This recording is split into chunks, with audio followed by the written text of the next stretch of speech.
Tiniyak ng Philippine Navy na handa silang tumugon sakaling opisyal na humiling ng tulong ang Department of Justice kaugnay sa paghahanap sa mga nawawalang sabungero sa sinasabing itinapon ang labi sa Taal Lake sa Batangas. Sa panayam ng Brigada News FM Manila kay Philippine Navy spokesperson Captain John Percy Alcos, iginit niyang may kakayahang magsagawa ng malalimang pagsisisid ang kanilang mga technical divers.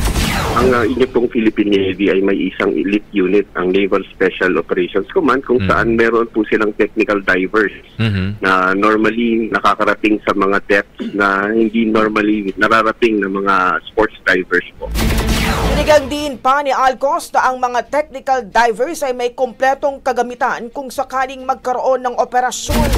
Handang-handa rin ng Navy sa oras na matanggap ang formal request, bagamat ang tagal ng operasyon ay nakadepende naman sa ilalim at kondisyon ng lugar. For as long as we receive the notice for requesting for assistance from the Department of Justice, ay handang-handa po kaagad ang Naval Special Operations Command ng Philippine Navy dahil sabi ko nga po, ito isang elite unit. Ang tagal po ng isang operasyon ay depende sa mga challenges doon sa actual area.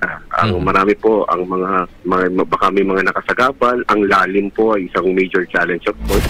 Brigada Balita Nation. Ang bahaging ito ay hatid sa atin ng Mom's Love ES1 Capsule. Simulang tuparin ang pangarap ng iyong anak. And starting now,